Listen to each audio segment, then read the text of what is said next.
Olá, seja bem-vindo de volta. A gente vai continuar analisando um pouquinho sobre os recursos e vamos falar agora dos 3 principais recursos que são mais cobrados no exame de ordem. A gente vai analisar o primeiro recurso que está previsto no seu CPC, que é o recurso de apelação. Depois nós vamos falar um pouquinho mais sobre os agravos de instrumento. E depois nós vamos falar sobre os embargos de declaração. Então esses são os 3 principais recursos que a gente precisa discutir um pouquinho neles para a gente poder chegar no nosso hands-on, né? Mão na massa. Então vamos acompanhar comigo como está aqui no nosso slide. Então, nosso primeiro recurso a ser analisado é o recurso de apelação. Então a apelação ela vai combater necessariamente sentença. É aquela decisão que julga o processo inteiro, tá? No caso da apelação, nós temos o efeito suspensivo por via de regra. Então, normalmente, você vai ter a sentença, o efeito suspensivo daquela decisão, daquela sentença, mas isso é via de regra. Então, existe, por exemplo, exceções. Existem exceções. Quais são essas exceções, professor? Você vai procurar lá no seu CPC e vai analisar uma por uma. Até hoje, a OAB ainda não cobrou nenhuma das exceções do efeito suspensivo da apelação. Mas isso não quer dizer que você tem que ser pego desprevenido, né? Você vai saber fazer e aí você já vai ter lá a sua leitura dentro dos artigos da apelação para você não ser pego desprevenido, tá bom? Quando a gente tem uma apelação, nós vemos aqui quais são os requisitos dela. Está aqui previsto no artigo 1010 do CPC. Então, você já marca lá no seu CPC para você não esquecer, bota lá o papelzinho para você achar mais fácil no dia da prova. A apelação ela vai ser interposta por petição dirigida ao juízo de primeiro grau. Lembra aquilo que a gente falou na aula passada? Então, primeiro você tem uma petição dirigida ao juiz de primeiro grau, que é onde está o processo. Nessa petição vai conter o quê? Vai conter os nomes e a qualificação das partes, a exposição do fato e do direito, as razões do pedido de reforma ou da decretação de nulidade. Tá bom? E aí você vai ter o pedido de nova decisão. Tudo isso você vai encaminhar ao juiz de primeiro grau. Tá bom? Então, você vai ter uma petição dirigida ao juiz de primeiro grau. Nessa petição você vai conter todos os requisitos da apelação. Mesmo que você seja julgado pelo tribunal, por exemplo, turma recursal, seja lá qual for o órgão, você vai ter todos esses requisitos previstos dentro dessa petição dirigida ao juiz de primeiro grau. Você pode, por uma questão de estética, dividir. Você pode mandar uma petição dirigida ao juiz de primeiro grau para que ele encaminhe ao juiz de segundo grau todo esse material aqui. E aí, esse material você vai poder fazer, por exemplo, ele voltado para a turma de segundo grau que vai julgar. Mas a petição inicial, você tem que ser sempre dirigida ao juiz de primeiro grau. Então você vai, excelentíssimo doutor, senhor juiz de direito da vara XYZ, peço que encaminhe a minha apelação nos termos a seguir para o juízo de segundo grau. Aí depois você pede deferimento. Quando você vai colocar aí, ó, nomes, parte, exposição, não sei o quê, aí você já pode se dirigir diretamente ao segundo grau, desde que você tenha tido cuidado de falar primeiro com o juiz de primeiro grau, tá bom? Não vai me esquecer disso. Próximo recurso que nós vamos analisar é com relação ao agravo de instrumento. Diferentemente da apelação, o agravo de instrumento ele vai combater decisão interlocutória. Qualquer decisão interlocutória, professor? Não. Não é mais qualquer decisão interlocutória. Como assim, professor? Veja, no CPC de 1973, você tinha 2 tipos de agravo. Você tinha um agravo retido e você tinha um agravo de instrumento. O que diferenciava um do outro? Quando você tinha uma decisão interlocutória que trazia um direito, que resolvia, por exemplo, um direito considerado urgente, você poderia fazer um agravo de instrumento direto para o tribunal. Se não fosse urgente, você fazia um agravo retido, que ficaria lá no processo de primeiro grau, e o juiz só iria se pronunciar sobre esse agravo retido lá na sentença. O que acontecia na maioria das vezes? Eu chegava lá na sentença, já não tinha mais nem por que o juiz lembrar que aquele agravo retido existia. Então, muitas vezes, o processo desandava depois por conta desse tipo de coisa. Hoje não tem mais esse cabimento. Então, o agravo de instrumento, antes, qualquer pessoa podia chegar e mostrar, por exemplo, que um determinado assunto poderia ser considerado de urgência para ele. Hoje não é assim. Hoje o CPC define quais são os temas, as decisões interlocutórias dignas de terem um agravo de instrumento. Vamos analisar como é que está no slide.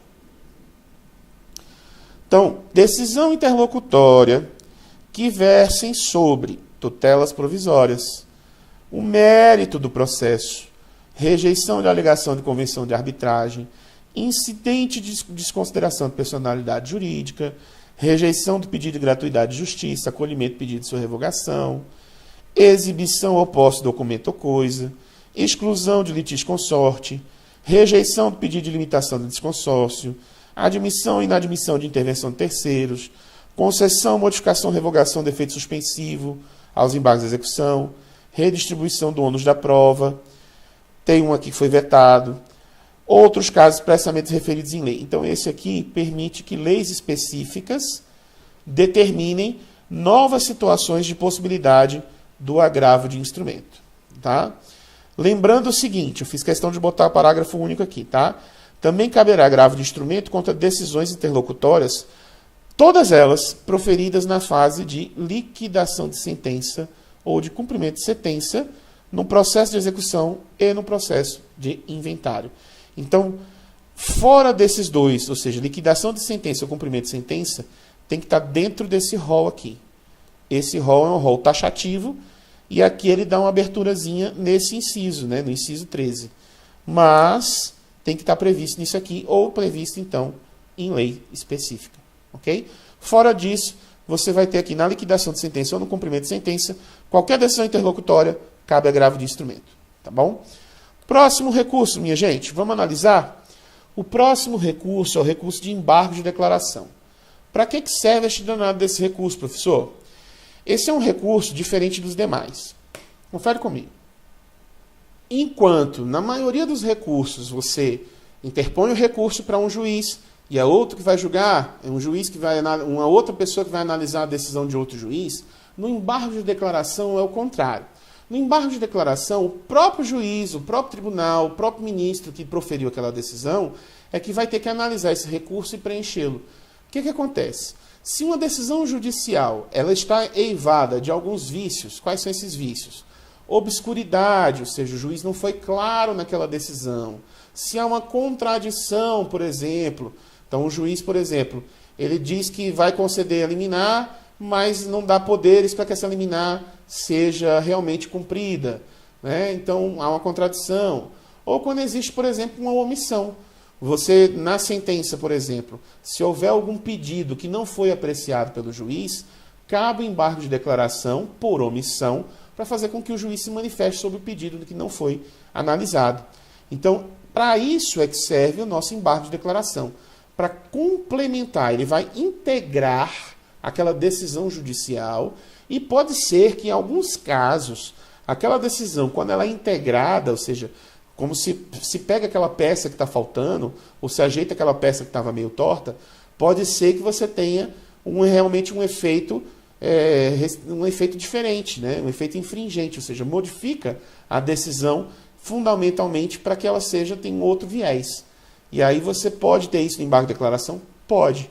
Vamos analisar como é que está aqui no nosso slide.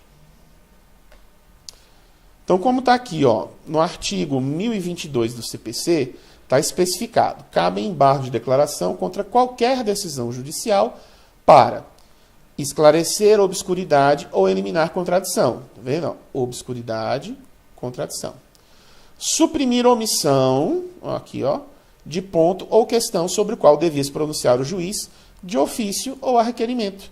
E também tem um terceiro, corrigir erro material. Ou seja, se houve um erro material no processo, naquela decisão, por exemplo, o juiz diz que aquela determinada prova não existia, mas existia, e você prova aqui, você tem uma correção de erro material.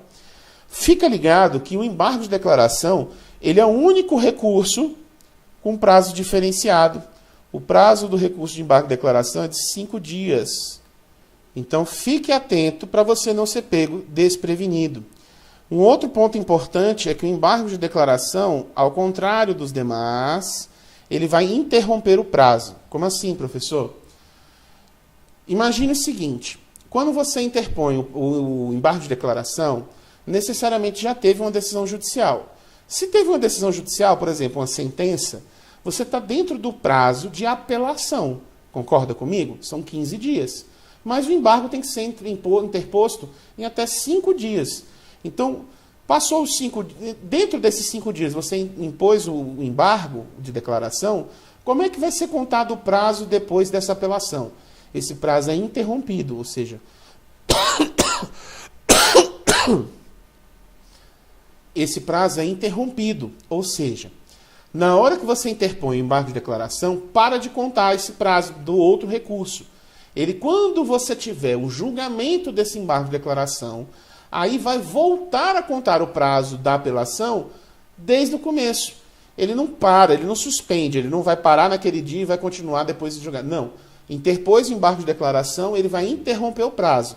Ou seja, depois do julgamento dele, vai voltar a contar aqueles 15 dias iniciais como se nada tivesse acontecido. Tá bom? Então isso é uma diferença, ele não suspende o prazo. Ele interrompe mesmo, interrompeu, tem que começar de novo. Tá bom? É igual o raciocínio da gente. Quando a gente está fazendo a prova da OAB, vem alguém, né, para avisar quanto tempo falta, interrompeu o raciocínio, tem que começar tudo de novo. Mais uma vez, agora você já lembrou, interrompeu o prazo, tem que começar de novo. Tá bom? Vamos seguir com o último ponto. Quando a gente tem a interposição do embargo de declaração com mero intuito protelatório, ou seja, a interposição apenas protelatória, resulta em multa. Tá bom? Pode até resultar também em litigância de má-fé e aí prejudicar consideravelmente quem está utilizando desse recurso só para prolongar o processo. Bom, pessoal, a gente já viu todos os principais recursos, a gente viu todos os principais pontos das petições iniciais, contestação, resposta do réu, e a gente já começa na nossa próxima aula a ver cada uma das petições, cada uma das peças, ponto a ponto. Eu vou analisar com você questões de prova e vamos fazer uma por uma, tá bom? Um grande abraço, a gente se vê na próxima aula. Estou contando com você lá. Tchau, tchau.